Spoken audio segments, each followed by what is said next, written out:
Hi, this is Governor John Carney. Thank you for joining us today as we continue to celebrate Public Service Recognition Week with our annual statewide employee recognition ceremony. It's a real honor for me to have the opportunity to celebrate all of Delaware's public servants for your excellent service and outstanding commitment to the citizens of our great state. The work you do makes a difference each and every day in the lives of all Delawareans. Traditionally, we've gathered together to celebrate your outstanding achievements and present these awards. Although we cannot be together in person this year, presenting these recognition awards virtually does not lessen my gratitude and appreciation for the great work that you do. Each of our award recipients have demonstrated their commitment to excellence in serving all Delawareans. And so to all the honorees, I want to say a special thank you for going above and beyond the call of duty, especially during this year of COVID-19. By your actions, your dedication, and your accomplishments, you truly embody the best of public service. Congratulations to each one of you.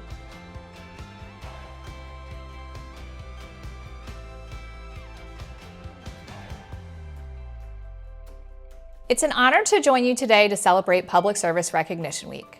I've had the pleasure of working with many state employees, and I'm always impressed by their tremendous accomplishments.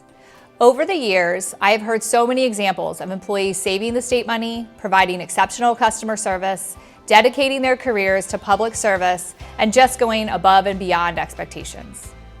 This year, our statewide recognition award ceremony recognizes and honors the accomplishments of nearly 200 of those dedicated employees who will be presented awards for heroism, excellence and commitment in state service, and team excellence.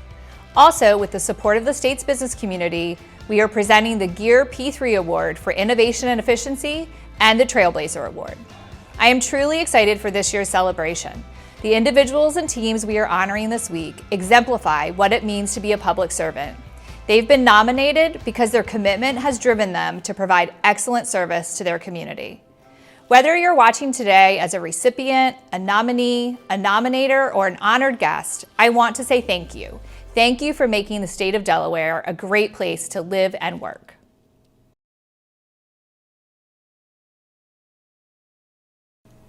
The state has hundreds of unsung heroes. Today we recognize some of these heroes with the Delaware Award for Heroism. This award is presented to state employees who have demonstrated outstanding judgment, exceptional courage, extraordinary decisiveness and presence of mind, and unusual swiftness of action, regardless of his or her own personal safety in the attempt to save or protect human life or property. The recipients of the 2020 Delaware Award for Heroism are KEYTWAN Brooks, Department of Transportation, nominated by Paul Kalesha. STEWART MEGEE, Department of Transportation, nominated by the Delaware Department of Transportation. Justin SAUBLE, Department of Transportation, nominated by ABIGMAEL TORRES. Robert Stevens, Department of Transportation, nominated by LaTanya Gilliam. And from the Department of State Veterans Cemetery, Fred Beach, Stephen BECK, Walter BRUHL, William Fintak, Jennifer Gabrielle, and Ronald Skip Lemieux, with volunteer Chief Larry Keller, nominated by Barbara Cook. Here are their stories. I'm a professional dart driver, for the past 9 years. You see it all, you're like their therapist, a lot of folks, get on, the only thing they want you to do, is just listen to them. On Friday, April 24th, KEYTWAN was operating the Route 6 line on Kirkwood Highway when he saw a young man attempting to jump from the pedestrian bridge at Meadowwood Drive. The young man was up there, and I noticed how many people were actually driving past. I think that was the hardest thing for me, was because, a lot of folks stopped and they pulled out their cell phones. So instead of helping, they wanted to see, effect. They wanted to see something, tragic happen instead of helping. And, the first thing I did, I think I went to protective mode, or father mode, because I seen, it was a young teen, so young man was 17 years old, and, to my heart, I have a 17-year-old daughter, at the time. KEYTWAN called 911 and continued to talk to the young man until help arrived. I'm glad, that I was there, to sit there and talk to this young man, and change his mindset, what he was about to do, because in life, you have turbulence, and a lot of times, with the turbulence come in life, you just gotta rise above it. That day, made me, tear up, because I would hope, that if that was my child, that someone stops, and said, hey, tomorrow is a better day, and, come on down, because you're too young. You got the whole life ahead of you, so I believe that, yes, God has put me there, to save that young man. Yes, I do. Yes, I do. I told him, I said, we can't stop. This vehicle's getting ready to go. We're out of time. On October 14th, 2020, Stewart McGee was on his way to investigate a drainage complaint when he came upon an accident involving a tractor trailer and a car at the intersection of Route 9 and Truck Route 9 in Georgetown. The car caught fire while the driver was still in the vehicle and was unable to extract himself. Stewart helped to keep the fire at bay using 2 fire extinguishers he keeps on his truck following a prior car fire.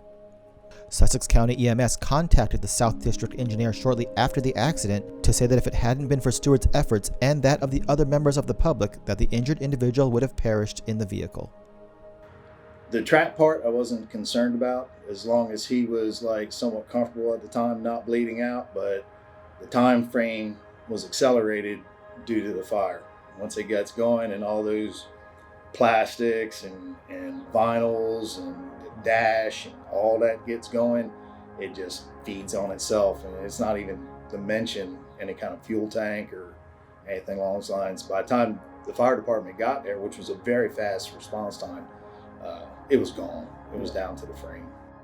It was definitely not me. I had one little teeny part of it, you know what I mean, to try to buy as much time as we could to get the goal done. And it's a total team effort, even though we weren't a team going into it, but everybody kind of found their spot that they needed to handle in order to complete the objective. So if it wasn't for the guy trying to get in the window, probably wouldn't have happened. If it wasn't for the other people on the phones with EMS, let them know what the status was, probably wouldn't have happened, and I was fortunate enough to have enough equipment with me to buy us enough time. This is kind of small town Delaware around here, you know what I mean? So even though there's a lot of influx of outside people, people still are here, really community minded. And I think if you go around the state, it's like that as a whole.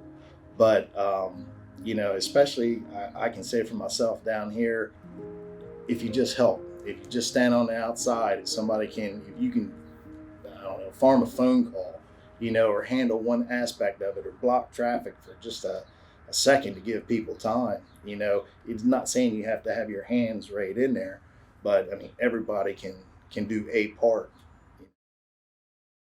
It's just a normal day. We got mowing crew out mowing, and then him and I and another guy were trashing the medians. We're trashing, picking up trash, We just got done talking about how fast the cars were going.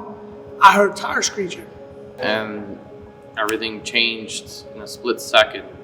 And I just happened to look over and go, I was getting ready to say, see what I'm talking about? I caught by the corner of my eye, just something coming at me. And when I looked, all I can do is just...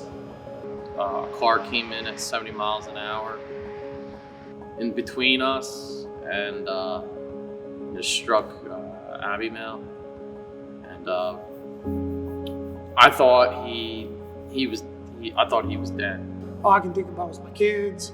I can think about my son, my wife, what now, what's gonna happen. I'm not gonna see them grow up. I'm not gonna give my daughters away.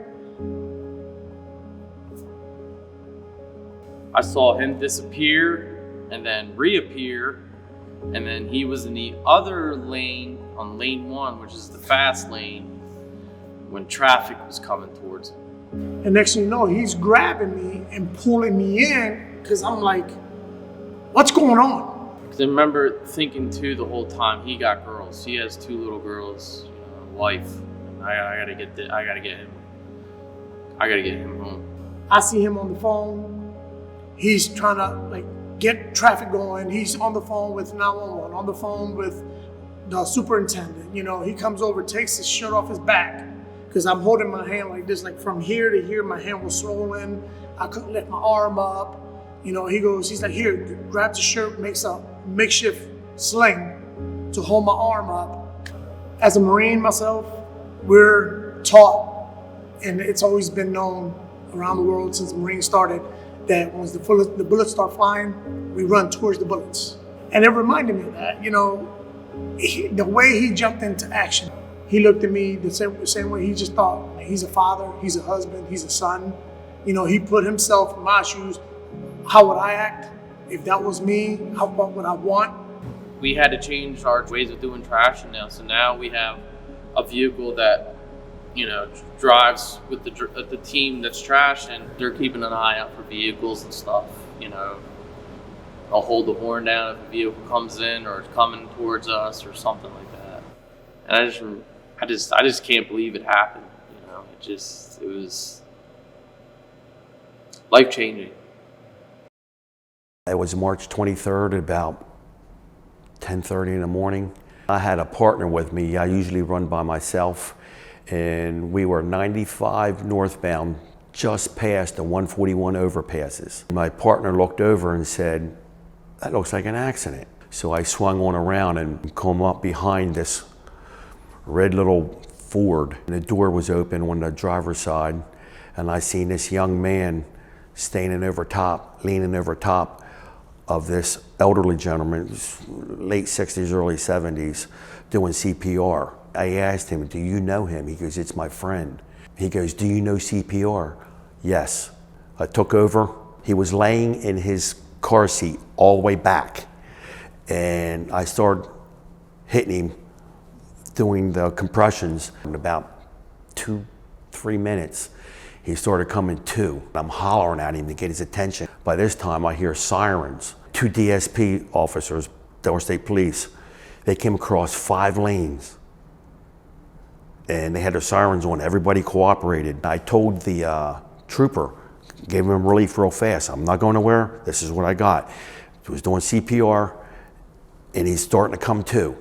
Well, by this time, a paramedic was standing right next to me. They rushed him off. And I asked the trooper, "Well, what happened?" He says, his friend, he had a massive he had a heart attack.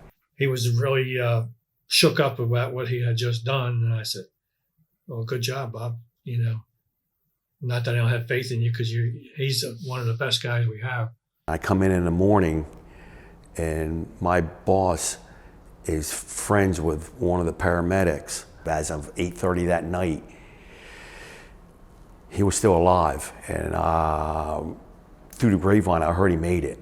Anytime we get new employees, we always send them with Bob, so because we know he'll get trained right. Bob, you just can't say enough good things about him. The guy is gung-ho on his job. I mean, he's out there.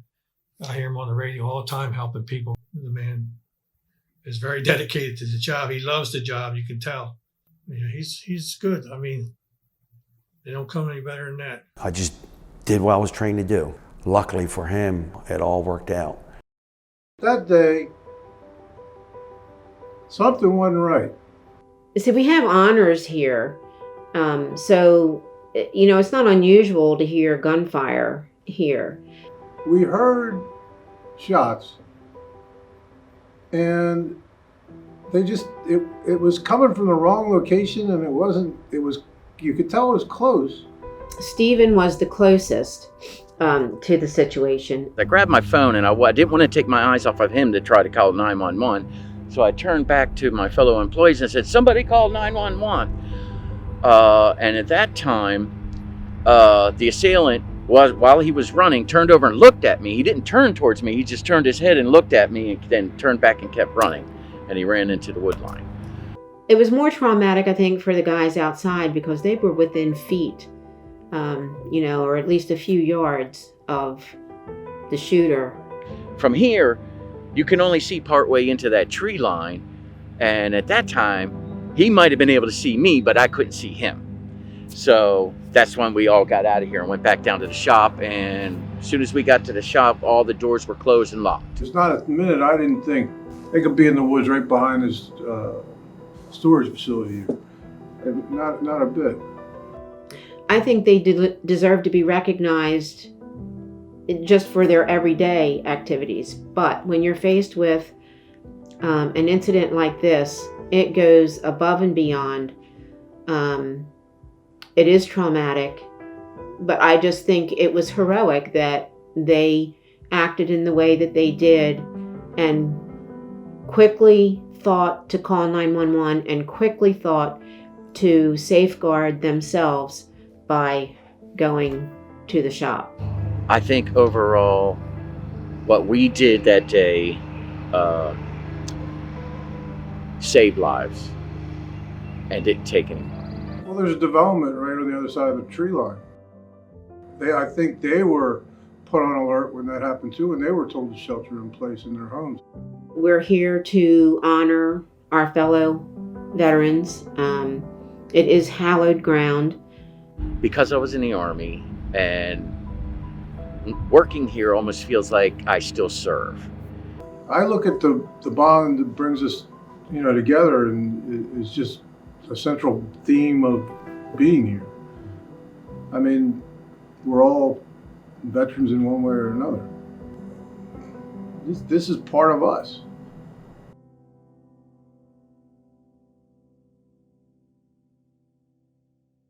Congratulations to all the recipients of the Delaware Award for Heroism. In addition to recognizing today's recipients, I'd like to thank all of the 2020 Selection Committee members for taking time out of their schedules to carefully review every nomination and for then making the very hard decisions about who will receive these awards. And I'd like to extend a special thank you to agency recognition coordinators for their dedication and hard work throughout the year to recognize the efforts and accomplishments of state employees. There are too many to list here, but they are the ones who make this celebration possible, and they rarely get the recognition that they deserve. To learn more about this year's recipients and the statewide recognition program, visit de.gov/GovAwards. Thank you, and happy Public Service Recognition Week to all state employees.